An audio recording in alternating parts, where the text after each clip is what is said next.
In the middle of a quiet evening at a busy supermarket, the automatic doors slid open, and in walked a man whose presence commanded respect without a single word.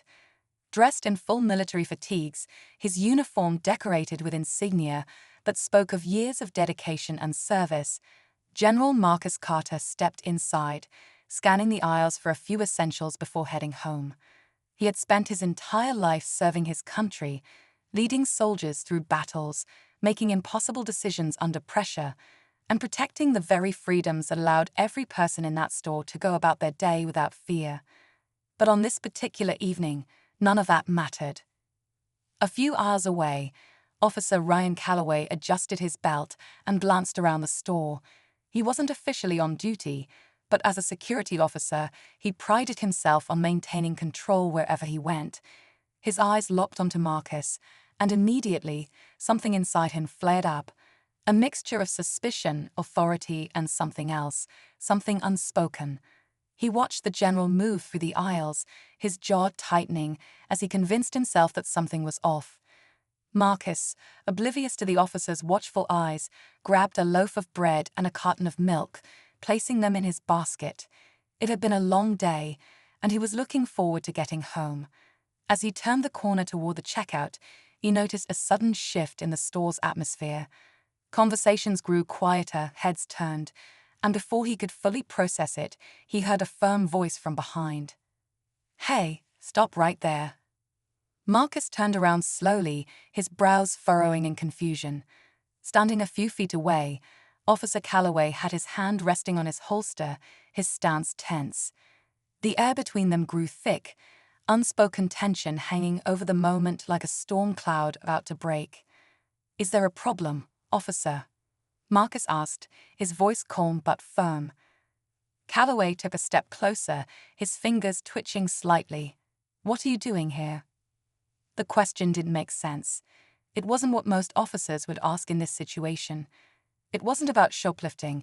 It wasn't about any reported disturbance. No, this was different. Marcus could see it in the officer's eyes. "I'm shopping," Marcus replied, keeping his tone measured. "Same as everyone else." But Calloway wasn't satisfied. His gaze flickered over Marcus's uniform, as if trying to piece together a reason to justify his growing hostility. The tension in the store grew. A few customers had stopped in their tracks, watching the exchange unfold. A store employee peeked from behind the counter, uncertainty written all over her face. Calloway's grip on his belt tightened. "I need to see some ID."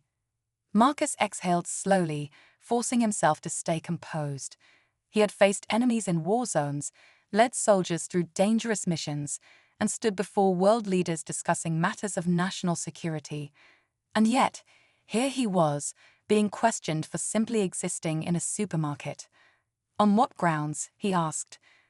Calloway's patience snapped. "I said, I need to see some ID, now." The situation had escalated faster than anyone expected. A murmur spread through the small crowd that had gathered near the checkout lanes. A woman pulled out her phone, subtly recording the encounter. Marcus wasn't just some random guy in the store. He was a high-ranking general in the United States Army, someone who had fought for the rights of every person in that room, including the officer standing before him. But Calloway didn't see a general. He didn't see a decorated war hero. He saw what he wanted to see. And then it happened. In a split second, Calloway's hand moved from his holster to his gun, drawing the weapon and pointing it directly at Marcus. Gasps filled the store. A cashier let out a small cry, stepping back behind the counter. The room seemed to freeze, the weight of the moment pressing down on everyone inside. Marcus stood still, his heart steady despite the danger in front of him. He had been trained for moments like this, moments where fear could cloud judgment, where one wrong move could mean life or death. "Put your hands up," Calloway barked, his voice sharp, his stance rigid. Marcus didn't move. Instead, he locked eyes with the officer, his expression unreadable.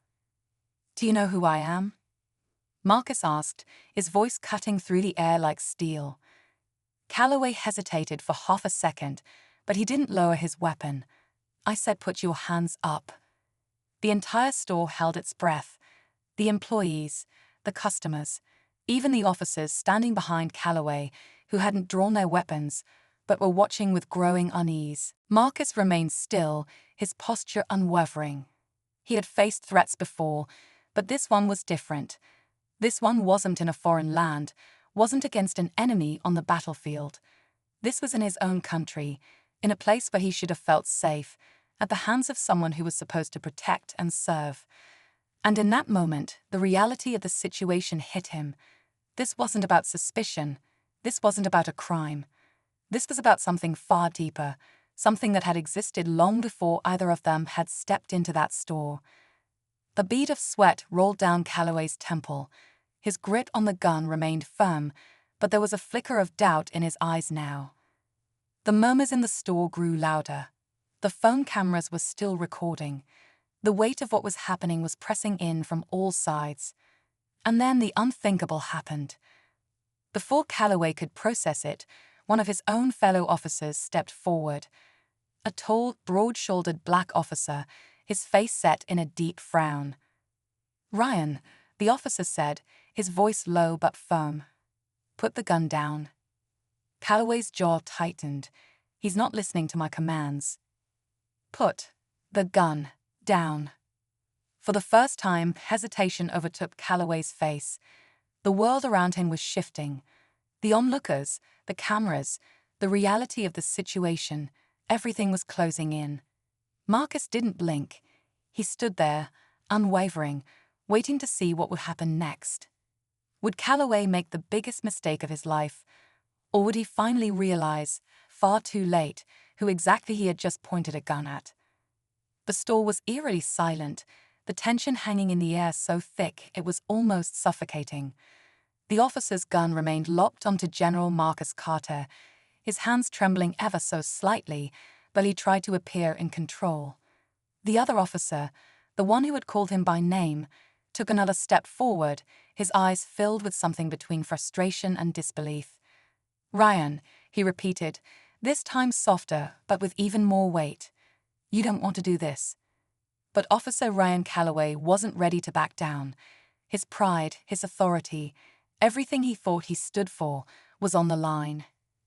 The adrenaline rushing through his veins clouded his judgment, making it impossible for him to think clearly. All he could focus on was the man standing in front of him, the one who refused to submit. Marcus hadn't moved a muscle. His face remained calm, but his eyes held an intensity that sent a silent message. He had been in far more dangerous situations than this, had stood before enemies who wanted nothing more than to see him fall. And yet, here he was, in his own country, facing this. He knew how these situations could end, and he wasn't about to make the wrong move. The people in the store hadn't moved either. A few of them were still recording, their hands gripping their phones tightly. Others had frozen in place, fear evident on their faces. One woman, standing near the entrance, had quietly ushered her young son behind a shelf, shielding him from the sight of the drawn weapon. The store employees behind the counter looked at each other, unsure of what to do. "Officer," Marcus finally spoke again, his voice steady. "This is not the right move." Calloway's fingers twitched against the trigger.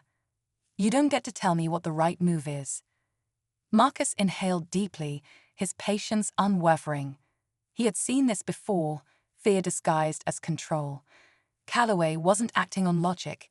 He was acting on something buried deep within him, something that had been building long before this moment. And the longer he held that gun up, the harder it would be for him to lower it. The second officer, Sergeant Mitchell, saw it too. He knew Ryan Calloway well enough to understand that he was in over his head, and the fact that he had drawn his weapon on a man in uniform, someone who had likely given more to this country than Calloway ever had, made it all the more reckless. "Ryan," Mitchell tried again, his voice laced with urgency. "You don't know who this is." Calloway scoffed. "I don't care who he is." Marcus exhaled, glancing around the room briefly. This wasn't just about him anymore. This was about the people in the store, the ones who were witnessing this unfold, the ones who would remember this moment forever. "That's where you're wrong," Marcus said, his voice still even. "You should care." The weight of those words hit Calloway differently. For a second, there was hesitation in his stance, but he quickly shook it off. "I told you to put your hands up," Calloway snapped, his frustration spilling into his voice. And then something shifted. The sound of approaching sirens echoed from outside. The red and blue lights flashed against the store's large front windows, signaling that backup had arrived. More officers were on their way, and in a matter of seconds, Calloway's control over the situation would be gone. Mitchell knew this was his last chance to de-escalate before things got even worse. "You're making a mistake," he said, stepping even closer now. "Lower your weapon." Calloway's breathing grew heavier. He could feel all eyes on him, feel the weight of the moment crushing him. He had been so sure of himself at the start, so certain that he was in the right. But now doubt had started to creep in. Marcus took the opportunity to speak again, his voice calm but commanding. "If you don't put that weapon down now, you'll regret it for the rest of your life." Calloway clenched his jaw. His mind was spinning. He wanted to hold on to his authority, to prove that he wasn't wrong. But at the same time, he could feel the situation spiraling away from him. The sirens grew louder, closer. The sound of multiple vehicles pulling up in front of the store signaled that the situation had officially escalated beyond Calloway's control. Mitchell reached out, carefully placing his hand on Calloway's arm. "Ryan," he said one final time, his voice softer than before, "this isn't the way." And finally, Calloway's arm twitched. For the first time since he had drawn his weapon, he allowed himself to take a breath. A long, unsteady breath. And then slowly, so slowly that the entire store seemed to hold still, he lowered the gun.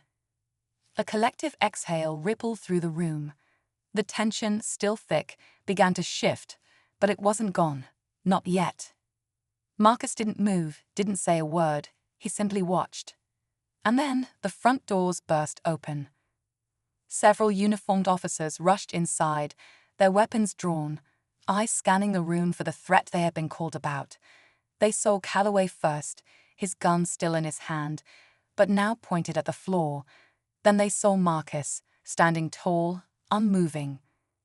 The lead officer stepped forward, confusion flashing across his face. He had been expecting something entirely different. "Stand down," he ordered, his voice cutting through the air like a knife. Mitchell quickly turned to face the others, lifting his hands slightly in a non-threatening gesture. "It's under control," he said firmly. The lead officer's eyes darted back and forth between Calloway and Marcus, trying to make sense of the situation. Then his gaze landed on Marcus's uniform, on the stars on his chest, and realization dawned on him. "General Carter," he asked, his voice tinged with disbelief. Marcus finally spoke again, his tone measured. "That's right." The room fell into silence once more. The officers who had arrived just moments ago suddenly understood the gravity of the situation. A decorated general, a man who had served his country with honor, had just been held at gunpoint by one of their own. Calloway, still gripping his weapon, felt his entire body go cold. He had just pulled a gun on a general. His hands started to shake, and Marcus, still standing strong, still unwavering, knew that the real reckoning was about to begin. The room felt frozen in time, yet the weight of reality was crashing down fast.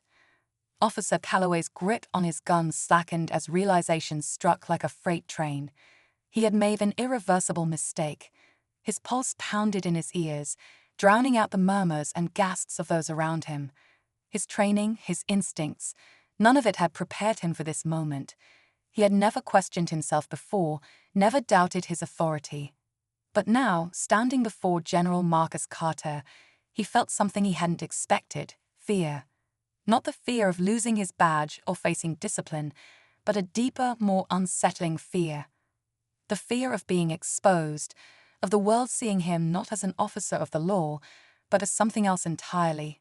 Someone reckless, someone dangerous, someone who had let his prejudice guide his hand. The lead officer who had just entered took slow, measured steps toward the center of the store, his eyes shifting between Calloway and Marcus. His expression was unreadable, but there was something sharp in his gaze, something calculating. He was processing everything, from the trembling hands of Calloway to the steady, unwavering stance of the man he had nearly gunned down. "Calloway," the lead officer said, his voice firm, but not yet accusatory. "What happened here?" For a second, Calloway couldn't speak. His mouth felt dry, his throat tight. He knew every word he said now would determine his future, his career, his entire life. Before he could answer, Sergeant Mitchell stepped in. "This was a misunderstanding," he said quickly, his tone neutral but cautious.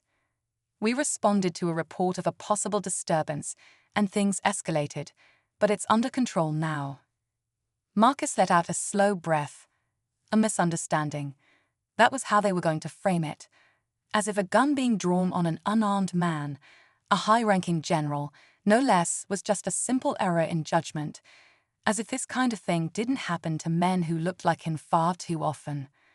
The store manager, a middle-aged woman with wide, nervous eyes, finally stepped forward. Her hands were clasped together as if she were trying to steady herself. "I called 911, she admitted, glancing at Marcus apologetically. "I saw an argument and I didn't know what was happening. I just wanted to be safe." Marcus studied her, seeing the genuine regret in her face. She hadn't meant for this to happen, but that was the problem, wasn't it? People like her never meant for it to happen. They reacted first, assumed the worst, and only realized their mistake when it was too late. The bystanders in the store continued to watch, some still filming on their phones. The weight of the moment wasn't lost on them. They had all seen how it started, how Marcus had been profiled the moment he stepped through the doors. They had seen how Calloway's suspicion had turned to hostility, how his authority had blinded him to reason. The lead officer turned his attention back to Marcus. "General Carter," he said carefully, his voice holding the respect that Calloway had denied him. "Are you all right?" Marcus gave a small nod. "I'm fine," he said. "But that's not the real question here, is it?" The lead officer held his gaze for a long moment. Then he turned back to Calloway. "Hand over your weapon." Calloway's breath caught in his throat. "What?" "You heard me," the officer said, his tone leaving no room for argument. "Your gun, now." Calloway hesitated. He had never been on this side of an order before. He had never felt the eyes of his fellow officers looking at him with anything other than camaraderie. Now he felt their judgment, their uncertainty. Slowly, with stiff, jerky movements, he unholstered his weapon and placed it in the lead officer's outstretched hand. His fingers twitched as he let go, as if some part of him wanted to cling to it, to the authority it represented. The lead officer turned to Mitchell. "Escort him outside." Mitchell hesitated but nodded. He stepped toward Calloway, placing a firm hand on his shoulder. "Let's go." Calloway didn't resist, but his jaw was clenched so tight it looked like it might snap. As he was led toward the exit, the whispers among the bystanders grew louder. Some shook their heads. Others muttered under their breath. Marcus watched him go, his expression unreadable. He wasn't satisfied. Not yet, because he knew how this worked. Officers like Calloway didn't always face consequences. Too often, they were shielded by their own, their actions excused, their mistakes brushed under the rug. The lead officer turned back to Marcus. "Sir, if you'd be willing, I'd like to take your statement." Marcus exhaled, glancing around the store one last time. The people, the cameras, the weight of what had just happened still hung thick in the air. He knew this moment wouldn't be forgotten. "Yeah," he said finally, "let's talk." But as he followed the officer toward the exit, a thought lingered in the back of his mind. Would talking be enough? Would the truth be enough? Or would this be just another story that the world tried to forget? As Marcus stepped outside, the cool evening air did little to ease the tension coiled in his chest. A crowd had gathered, drawn by the chaos inside the store. Some whispered among themselves, others had their phones out, recording every moment. The weight of Olva's eyes on him wasn't unfamiliar, but tonight it felt different. Tonight it wasn't just about him, it was about something much bigger. Officer Calloway stood a few feet away, his hands balled into fists at his sides, his expression a mix of anger and unease. He looked stripped of something vital, as if handing over his gun had taken more than just his authority. His gaze flicked to Marcus, filled with something unreadable, resentment, maybe, shame. The lead officer, Captain Rodriguez, motioned for Marcus to step toward a patrol car parked nearby. "I want to make sure we get everything down properly," he said, his voice measured. "Would you be willing to give your statement now?" Marcus folded his arms across his chest, his posture steady despite the turmoil inside him. "I'll give my statement," he said, "but I need to know something first." Rodriguez lifted an eyebrow. "What's that?" Marcus turned his gaze to Calloway.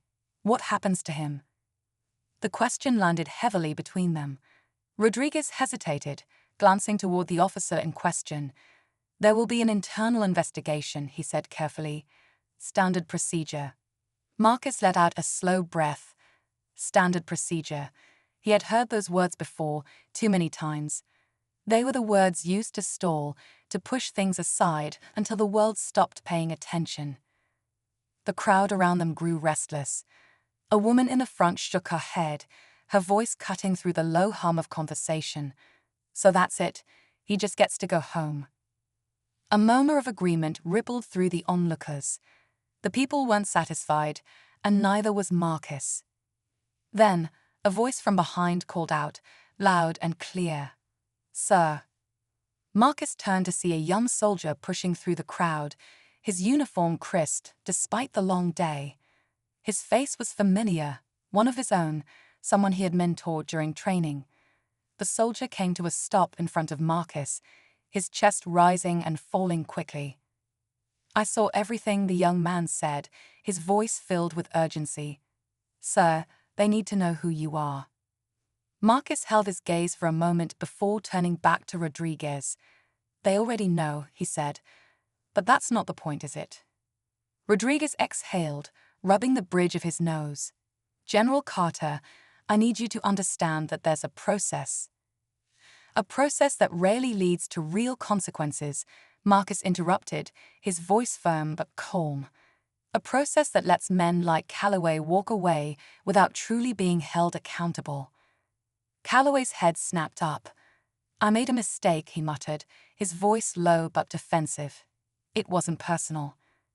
Marcus studied him, his expression unreadable. "Wasn't it?" For the first time, Calloway looked uncertain.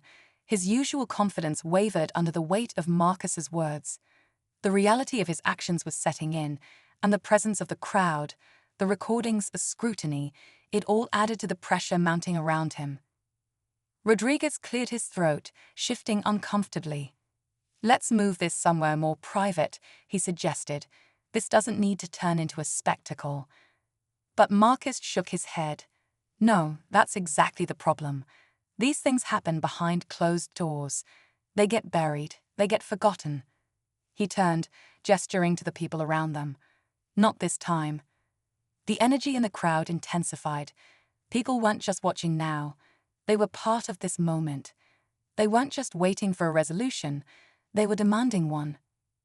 A voice crackled over the police radio, breaking the tension momentarily. Officers murmured among themselves, but the weight of the situation remained. Rodriguez let out a slow breath. "General Carter," he said carefully, "what is it that you want?" The question hung in the air, heavy with meaning.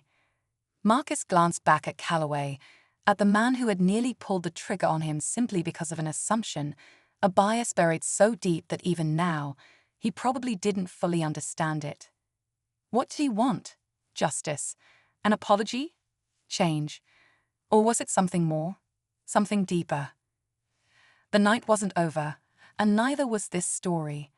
But as the moment stretched on, the answer to Rodriguez's question still remained, and whatever happened next would determine everything. Before Marcus could respond to Rodriguez's question, the silence was broken by the sharp screech of tires. A sleek black SUV came to a sudden stop at the curb, its tinted windows reflecting the flashing police lights. The rear door swung open, and a tall man in a dark suit stepped out, his expression unreadable.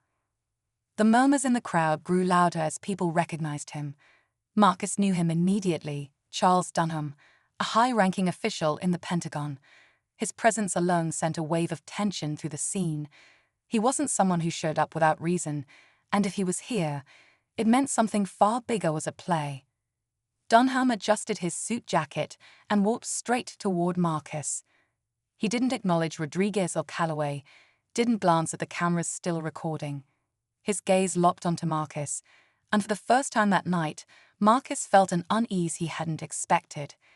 "General Carter," Dunham said, his voice even. "We need to talk. Now." Rodriguez frowned, stepping forward. "I'm in the middle of handling this situation." "This situation," Dunham interrupted, "is now a matter of national security." A hush fell over the crowd. Even Calloway's expression shifted from defensive to confused. Marcus studied Dunham for a long moment. He had dealt with men like him before, people who moved in shadows, who played a game no one else even realized they were part of. "What's going on?" Marcus asked, keeping his voice low. Dunham adjusted his suit jacket and walked straight toward Marcus. He didn't acknowledge Rodriguez or Calloway, didn't glance at the cameras still recording. His gaze locked onto Marcus, and for the first time that night, Marcus felt an unease he hadn't expected. "General Carter," Dunham said, his voice even. "We need to talk. Now." Rodriguez frowned, stepping forward. "I'm in the middle of handling this situation." "This situation," Dunham interrupted, "is now a matter of national security." A hush fell over the crowd. Even Calloway's expression shifted from defensive to confused. Marcus studied Dunham for a long moment. He had dealt with men like him before, people who moved in shadows, who played a game no one else even realized they were part of. "What's going on?" Marcus asked, keeping his voice low. Dunham's jaw tightened. "Not here." He glanced toward the crowd. "We need to go somewhere private." Elam took a step forward, placing himself slightly in front of Jordan. "You don't touch him," he said, his voice like steel. The second man sighed, like he was bored. "Elon, let's not make this harder than it needs to be. You know how this works." Jordan's mind raced. Who were these guys? Why were they after him? Nothing made sense. Elon's fingers tightened around a device in his hand. Then, without warning, the floor beneath them gave a slight jolt. Jordan barely had time to react before Elon grabbed his arm and pulled him toward the window. "Hold on," Elon muttered. Jordan barely had time to ask what? Before the entire section of the floor beneath them shifted. A hidden panel slid open, revealing what looked like a small, sleek escape pod built into the penthouse itself. Jordan's eyes widened. "Are you serious?" Elon didn't hesitate. He shoved Jordan inside, just as the two men lunged forward. The doors sealed shut, and Jordan barely caught a glimpse of the men rushing toward them before the pod detached. The sensation of falling hit him instantly. The pod dropped fast, but instead of crashing, it smoothly adjusted, angling its descent like a futuristic elevator speeding downward. The city lights blurred past the windows, and Jordan clutched the armrest, his breath coming in sharp gasps. Elon sat across from him, unfazed. "You okay?" Jordan gaped at him. "Are you okay? What just happened? Who are those guys?" Elon leaned back, his expression unreadable. "They work for people who don't like interference. Let's just say I interfered." Jordan shook his head. "Why me? I'm just some kid off the street." Elon studied him for a long moment. Then he said, "Not exactly." Jordan frowned. "What do you mean?" The pod landed smoothly on a rooftop parking lot, and Elon stood up as the doors slid open. "I'll explain everything," he said, "but first we have to disappear." Jordan swallowed hard. He had spent most of his life running, from bad situations, from people who didn't care. But this was something else entirely. He followed Elon into the night, his heart pounding. He didn't know where this road was leading, but one thing was clear: his life would never be the same again. Jordan followed Elon across the rooftop, his heart pounding as he tried to process everything that had just happened. The city stretched out below them, a glittering sea of lights, but all he could focus on was the unanswered questions racing through his mind. Who were those men? Why were they after him? And most importantly, what did Elon mean when he said Jordan wasn't just some kid off the street? Elon moved quickly, leading him toward a sleek black car parked at the far end of the rooftop. The doors unlocked with a soft click, and without hesitation, he gestured for Jordan to get inside. Jordan hesitated. "Are we safe?" Elon gave him a small, reassuring nod. "For now. But we can't stay here." Jordan slid into the passenger seat, his hands still shaking as Elon started the engine. The car pulled out onto a private ramp, descending smoothly onto the Chicago streets. Jordan glanced at the side mirror, half expecting to see those men following them, but the roads were empty. For a long moment, neither of them spoke. The quiet hum of the engine filled the space between them, but Jordan couldn't hold it in any longer. "What did you mean back there?" he finally asked. "When you said I'm not exactly just some kid off the street." Elon kept his eyes on the road, his jaw tightening slightly. "I was looking for you long before you ever showed up in front of me," he admitted. Jordan blinked. "What?" Elon took a deep breath. "Your parents. They used to work for me." Jordan felt like the air had been knocked out of him. His parents? He barely remembered them. Just flashes of warmth, voices that had faded over time, and the crushing loss that had followed when they were gone. "I don't understand," Jordan said, shaking his head. "What do they do?" Elon's hands tightened on the steering wheel. They were engineers, brilliant ones. They were working on something important, something that certain people didn't want to see completed. He exhaled, and then they disappeared. Jordan's stomach turned. "Disappeared? You mean they didn't just die?" Elon hesitated. "The official story said it was an accident," he said carefully, "but I never believed it." Jordan's mind raced. His entire life, he had believed he was alone, that he had no ties to anything or anyone. But now suddenly there was a history, one that had been hidden from him. "Why didn't anyone tell me?" he asked, his voice almost a whisper. Elon sighed. "Because the people who came after them didn't stop looking." A heavy silence settled between them. Jordan tried to wrap his head around it. His parents had been working on something important. They had disappeared under mysterious circumstances. And now, all these years later, those same forces were after him. Elon glanced at him. "They must have found out who you were. Maybe they thought you knew something, or maybe they just didn't want to take any chances." Jordan felt a lump form in his throat. "So what do we do now?"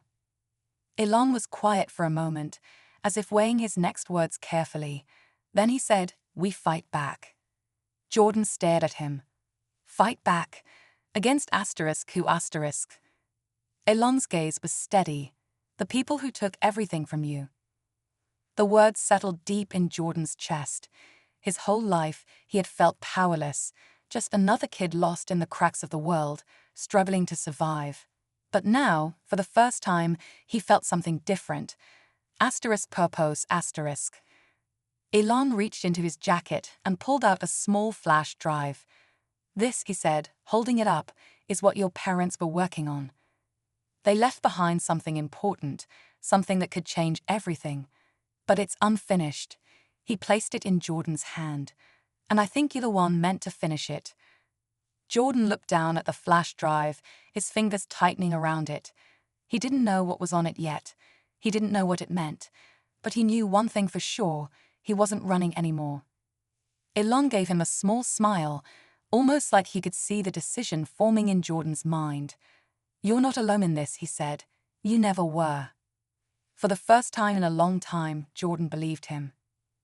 As the car disappeared into the city, he looked out the window at the endless lights stretching in all directions. He had spent his whole life thinking he had nowhere to go, no future ahead of him. But now he had a mission.